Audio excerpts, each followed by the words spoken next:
Bismillahirrahmanirrahim. Assalamualaikum warahmatullahi wabarakatuh. Waalaikumsalam warahmatullahi wabarakatuh. Waalaikumsalam warahmatullahi wabarakatuh. Alhamdulillah, puji syukur kehadirat Allah Subhanahu wa taala. Salawat beriringkan salam, tak lupa pula kita hadiahkan kepada Nabi besar Muhammad sallallahu alaihi wasallam. Semoga kelak yaumil kelak kita mendapatkan syafaatnya. Kemudian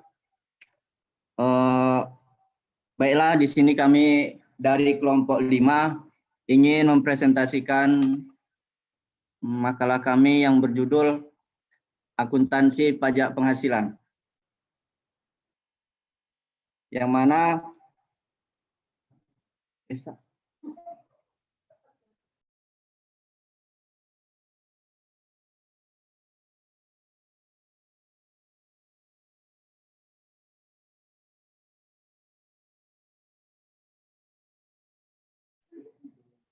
baiklah, materi pertama akan disampaikan oleh Saudari Ira Rahmayanti. Pada saudari kami persilahkan.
Mohon maaf, saya ulangi. Di sini kita pertama membahas akuntansi pajak penghasilan. Dalam akuntansi pajak penghasilan menjelaskan tentang bagaimana menghitung konsekuensi pajak kini dan masa depan. Adapun standar akuntansi pajak penghasilan yang pertama mengatur bagaimana entitas melaporkan pajak penghasilan dalam laporan keuangan, baik dalam laporan posisi keuangan maupun dalam laporan laba rugi dan penghasilan komprehensif lain. Next.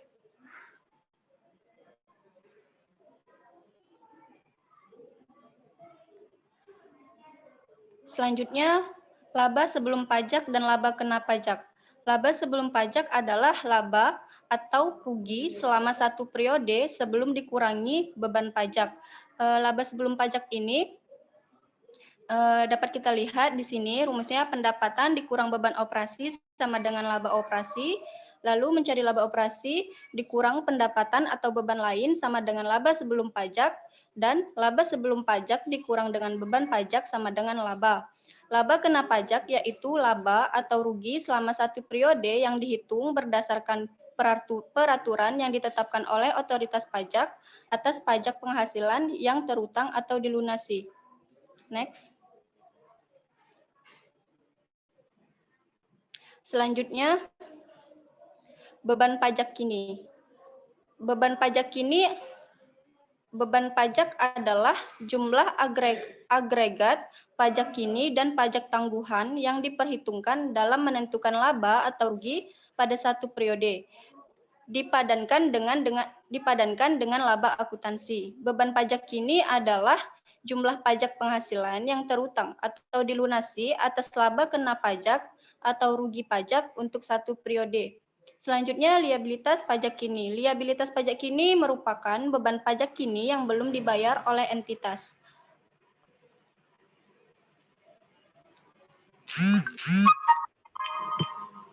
Selanjutnya akan disambung oleh pemateri berikutnya. Baiklah, selanjutnya akan saya sambung mengenai pajak tangguhan, yaitu perbedaan akuntansi dan pajak. Next.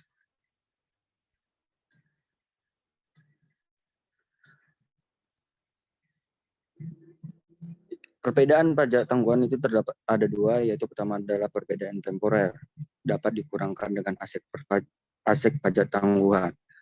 Yang dimaksud dengan perbedaan temporer ialah perbedaan yang dapat dikurangkan menimbulkan jumlah yang dapat dikurangkan dalam perhitungan laba kena pajak, rugi pajak, periode masa depan pada saat jumlah tercatat atau aset liabilitas diselesaikan.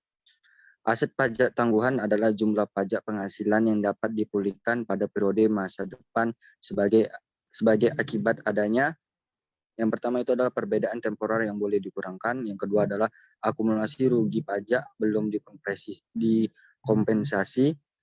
Yang ketiga itu adalah akumulasi kredit pajak belum dimanfaatkan dalam hal peraturan perpajakan atau belum mengizinkan.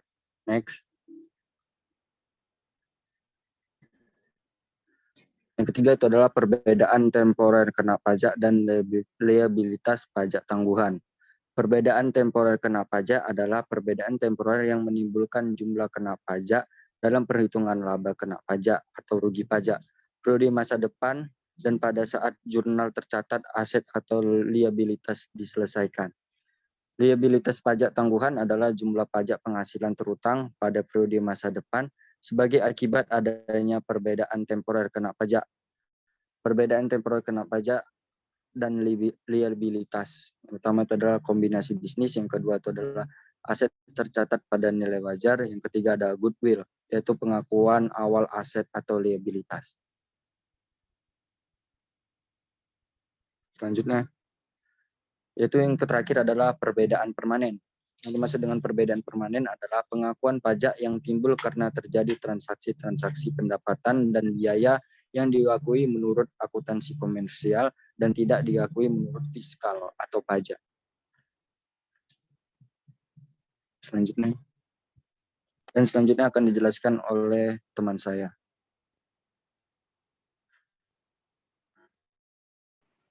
Baiklah, selanjutnya di sini adalah C, kompensasi kerugian. Yang pertama itu definisi dan ketentuan kompensasi kerugian. Nah, kompensasi kerugian itu adalah kompensasi yang diberikan kepada entitas yang mengalami kerugian untuk membayar pajak pada periode berikutnya.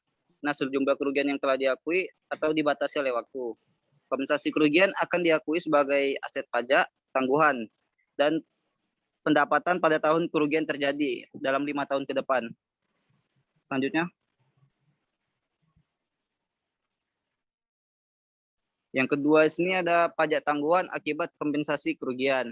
Yang pertama ada aset pajak tangguhan diakui untuk akumulasi rugi pajak belum dikompensasi dan kredit belum dimanfaatkan apabila laba kena pajak masa depan. Yang kedua, manfaat kompensasi akan diakui sebagai bagian dari beban pajak namun bersaldo negatif karena berupa pendapatan. Yang artinya pada saat entitas mengalami kerugian, maka manfaat kompensasi yang akan diterima di masa depan tersebut akan diakui sebagai aset pajak tangguhan. Selanjutnya, yang ketiga, penyesuaian atas aset pajak tangguhan. Nah, entitas mengakui aset pajak tangguhan yang tidak diakui sebelumnya apabila kemungkinan besar laba kena pajak masa depan akan tersedia untuk dipulihkan. Untuk selanjutnya akan dibawakan oleh teman kita, silakan.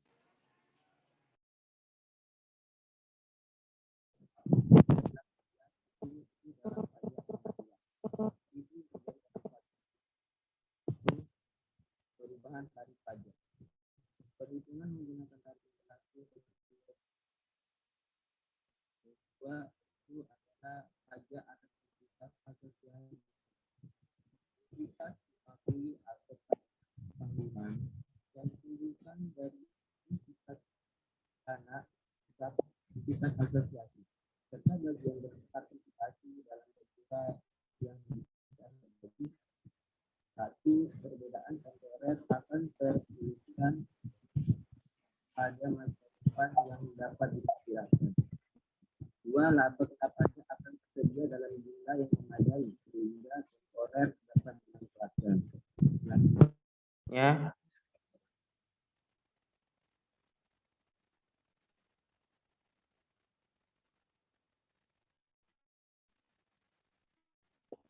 tiga, kombinasi bisnis dan goodwill. Apabila dasar penggunaan pajak aset teridentifikasi yang diperoleh dan liabilitas diambil alih tidak berpengaruh oleh kombinasi bisnis dengan cara berbeda. Apabila tercatat goodwill, maka kombinasi bisnis lebih rendah daripada dasar pengenaan pajaknya atau aset tangguhan. Yang keempat adalah laba operasi normal dan laba komprehensif. Beban penghasilan, pajak terkait dengan laba rugi dan aktivitas normal disajikan tersendiri pada laporan laba rugi komprehensif. Jika entitas menyajikan pendapatan komprehensif lain, maka pajaknya dilaporkan terpisah dari laba rugi dari aktivitas normal. Selanjutnya akan dijelaskan oleh saya.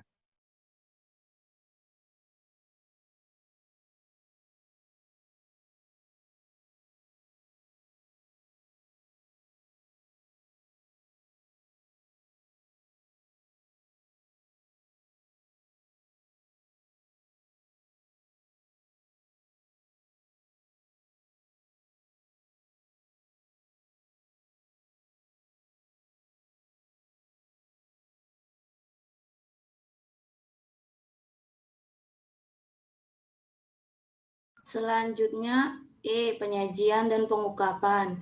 1. Beban pajak.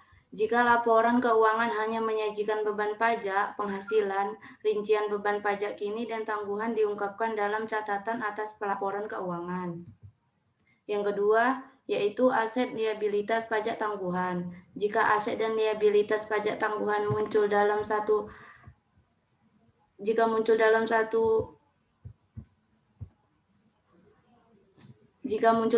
badan dan dari otoritas pajak yang sama, maka muncul salah satu karena akan dilakukan saling hapus. Yang ketiga, pengungkapan pajak penghasilan. Jika dalam laporan keuangan mengungkapkan beban pajak penghasilan secara total, maka rincian pajak kini dan pajak tangguhan tersebut diungkapkan dalam laporan keuangan untuk entitas konsolidasian pajak kini dirinci atas pajak kini entitas induk dan anak perusahaan. Yang keempat yaitu kebijakan akuntansi. Kebijakan tersebut antara lain metode yang digunakan untuk menentukan pajak tangguhan, tarif yang digunakan dalam menghitung pajak jika tidak menggunakan tarif umum. Jika entitas memiliki liabilitas pajak kini yang masih dalam sengketa pajak, informasi tersebut harus diungkapkan, misalnya surat keputusan pajak. Yang F, analisis laporan keuangan. Informasi yang penting untuk diketahui pembaca laporan keuangan adalah beberapa besar pajak secara efektif dibayarkan atau ditanggung oleh entitas. Itu saja dari saya kembalikan.